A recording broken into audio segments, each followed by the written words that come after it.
Bismillahirrahmanirrahim. Assalamualaikum warahmatullahi wabarakatuh. Alhamdulillahi rabbil alamin.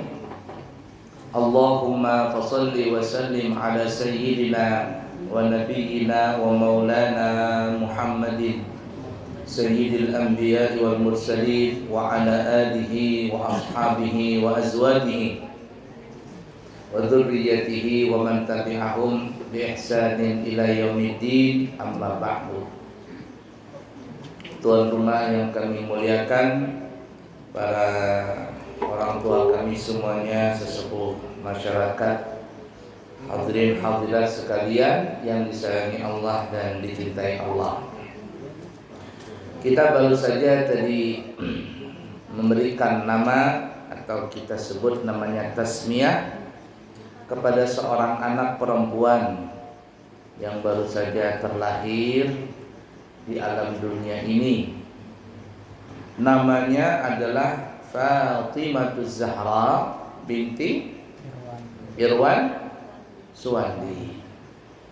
Fatimah Az-Zahra adalah nama anak Nabi kita Muhammad SAW yang beliau sangat sayangi, ya, yaitu Fatimah Zahra, yang dikatakan bahwa saking sayangnya Nabi kita Muhammad SAW dengan Fatimah Zahra ini, apabila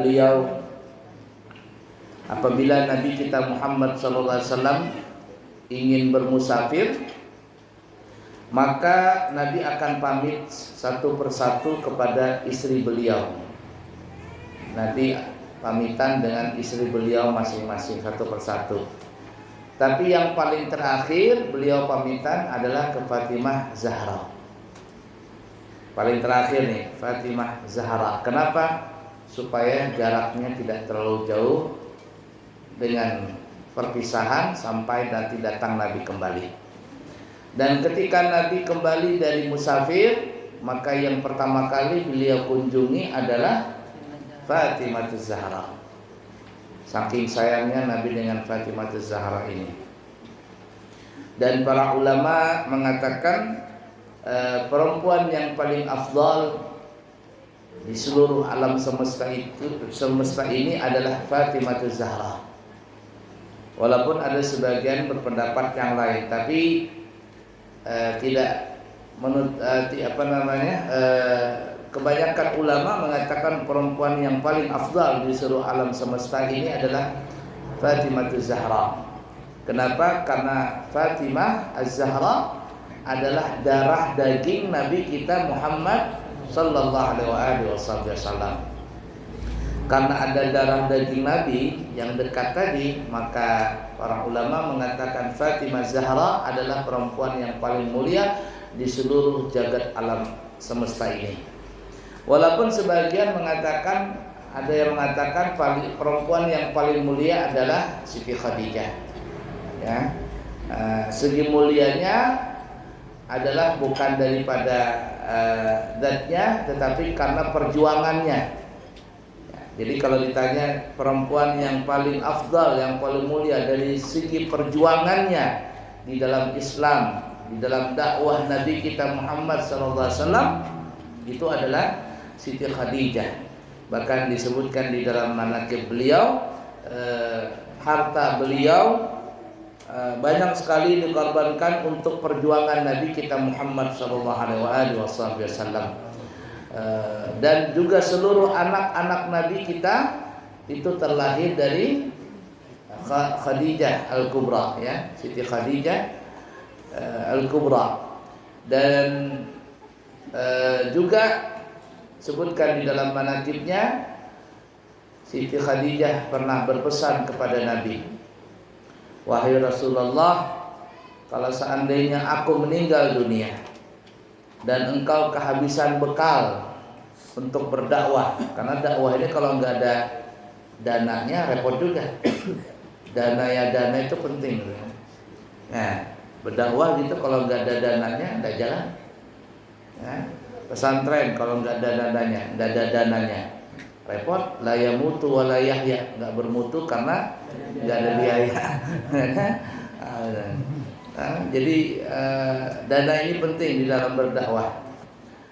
Nah itu Siti Khadijah berkata, wahai Rasulullah, kalau seandainya aku meninggal dunia engkau kehabisan bekal untuk berdakwah, maka galilah kuburanku, ambillah tulang belulangku, kalau dijual bisa dijual, juallah tulang belulangku itu untuk dakwah Islamiyah ini.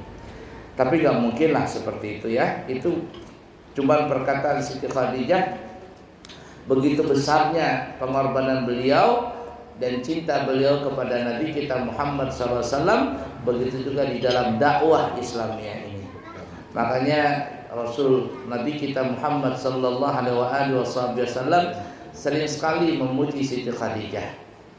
Nah ini dua perempuan ini paling mulia ya.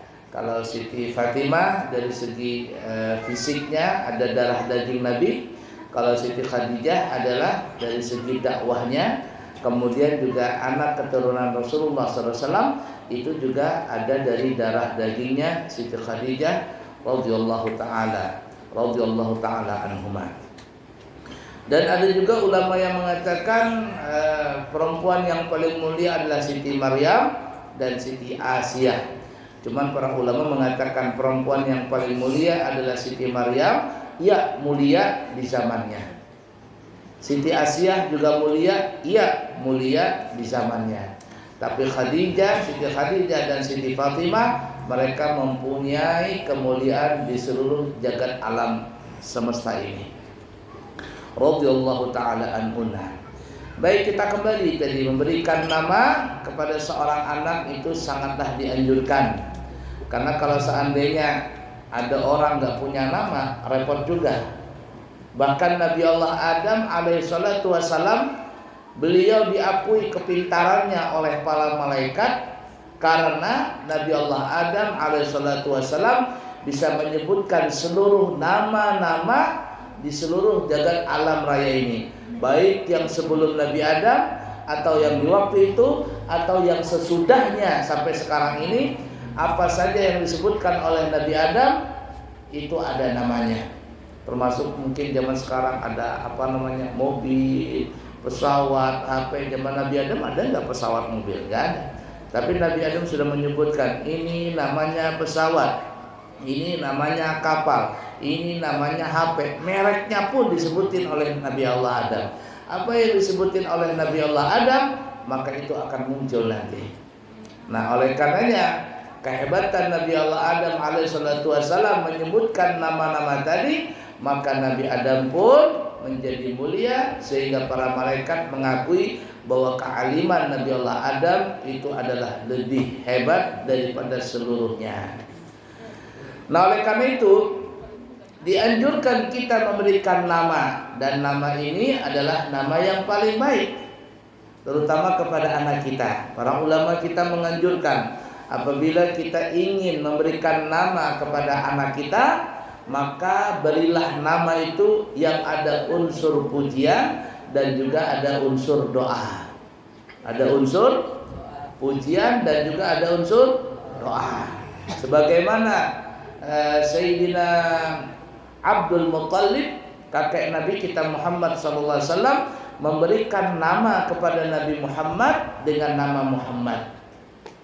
Sebelumnya itu tidak ada seseorang yang bernama Muhammad. Ada yang mengatakan tidak ada nama Muhammad sama sekali, tapi ada juga yang mengatakan ada namanya seseorang bernama Muhammad. Tapi apabila seseorang itu diberikan nama dengan nama Muhammad, maka umurnya tidak panjang. Umurnya tidak panjang. Kenapa? Karena yang pantas nanti menyandang nama Muhammad itu adalah Nabi kita Muhammad sallallahu alaihi wasallam. Nama Muhammad pada saat itu sangatlah jarang, bahkan unik. Gak ada orang pada umumnya memberikan nama dengan nama seperti itu. Yang ada kan nama-nama yang aneh, Abdul Uzza, Abdul Manat, Abu Jahal, Abu Lahab. Kalau ada Abu Gosok sekalian zaman dulu. Seperti itu. Nah ketika Abdul Muttalib memberikan nama cucunya dengan nama Muhammad, Maka orang-orang Quraisy bertanya. Kenapa bertanya? Karena mereka bingung. Wahai Abdul Muttalib, kenapa engkau beri nama cucumu itu dengan nama Muhammad? Bukankah di antara kita tidak ada yang bernama seperti itu? Apa jawaban Abdul Muttalib? Kata Abdul Muttalib, aku memberikan nama cucuku ini dengan